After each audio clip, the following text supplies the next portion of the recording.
বিশিষ্ট কবিরাজ পীরে কামেল হুমায়ুনের আস্তানায় পায়ের সমস্যা নিয়ে আসেন আয়েশা বেগম। একটি বীমা কোম্পানিতে ব্রাঞ্চ ম্যানেজার হিসেবে কাজ করেন তিনি।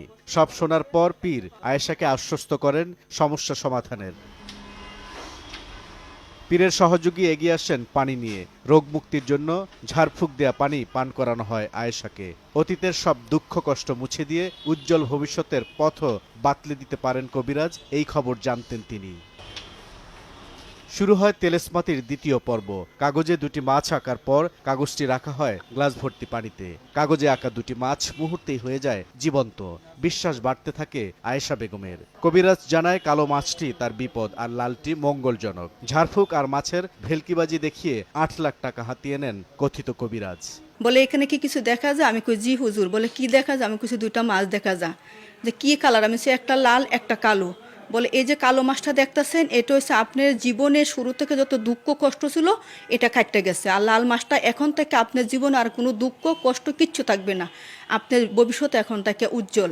আর আপনি তো আগে একটা পলিসি করাতে গেলে অনেক ক্লায়েন্টকে বলতে হইতো, এখন কারকে বলতে হবে না, ইচ্ছাকৃতভাবে সে আপনার কাছে পলিসি করবে।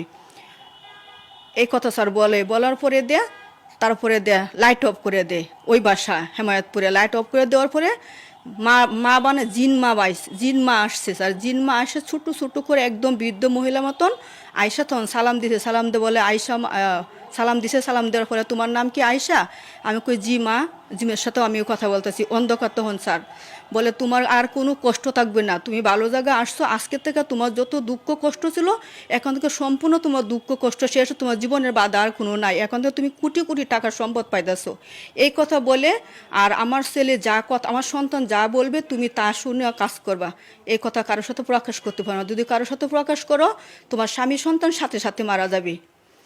এই কথা বলার পর থেকেই স্যার আমার সাথে শুরু হয় স্যার ব্ল্যাকমেলি। আর তখন স্যার আমার বলছে যে বাসাত কারোর সাথে শেয়ার করতে নিষেধ করছে। আমার হাজব্যান্ডের সাথেও আমি শেয়ার করি না, আমার দুইটা মেয়ে একটা ছেলে তাদের সাথেও আমি শেয়ার করি না। আমি বরঞ্চ স্যার ওই রুমেই আমি যাইতে পারি নাই। মানে এমন একটা অবস্থা স্যার আমার হয়ে সেন্সটা আর কি হয়ে গেছিলো।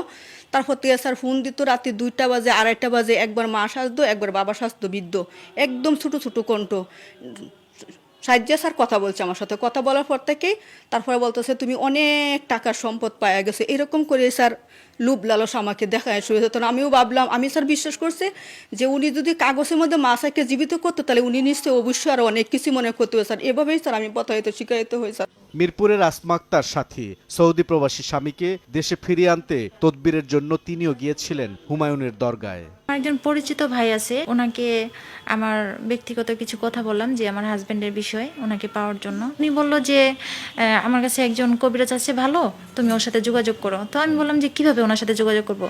বলেছে ঠিক আছে আমি তোমার নাম্বারটা ওনাকে দিয়ে দেবো। তো কিছুক্ষণ পরে উনি আবার আমাকে ফোন দেয়, কবিরাজ ফোন দিয়ে বললো যে হ্যাঁ তুমি কারো কাছে কিছু বলছো? হ্যাঁ বলছি। বলতেছে আচ্ছা ঠিক আছে তুমি আসো, তুমি না আসলে কাজ হবে না। ঠিক আছে কোথায় যেতে হবে? গাজীপুর। তো গাজীপুর গেলাম, যাওয়ার পর দুজন লোক আমাকে ভদ্রলোক রিসিভ করলো। রিসিভ করার পর ওখান থেকে 1 কিলো হবে ভিতরে আমাদেরকে নিয়ে গেছে। তো ওখানে যাওয়ার পর তার আগে আমি আবার বলছিলাম যে কত টাকা লাগবে? তো উনি বললো যে এখন টাকা লাগবে না, কাজ হবার পর। কথিত কবিরাজের দাবি এই লাইনে তার গুরু এক নারী। মূলত নারী গ্রাহকদের টানতেই তার এই ধাপ্পাবাজি। মাছটা থাকে পকেটে, চাদর থাকে, তখন এ ফাঁকে দিয়ে পকেট থেকে এনে দিয়ে দিই, কাগজ দিয়ে গুঁড়া থাকে। এই হচ্ছে কাজ। তার সমস্যার কথা বললে যখন কালা মাছটা দেখায় তখন বলি যে তোর বিরাট সমস্যা, চতুর্দিক দিয়ে অন্ধকার, ঠিক আছে। আর লাল মাছটা হচ্ছে মঙ্গলজনক। তো অন্ধকার মাছটা ফালাই দিই, লাল মাছটা রাখিয়ে দিই তার মঙ্গলের জন্য।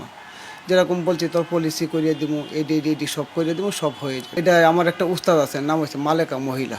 সে তাকে বিভিন্ন দেশে দেশে, আসলে এটা সব 2 নম্বরই চিটারি। হুমায়ুনের আরেক সহযোগী জাকারিয়াকে রাজধানীর বাইরে অভিযান চালিয়ে গ্রেফতার করা হয়েছে। গ্রেফতার করা হয়েছে এক নারী সহযোগীকেও। একটা ঘুরের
ধরনের প্রতারকদের হাত থেকে বাঁচতে সতর্ক হওয়ার পরামর্শ পুলিশের।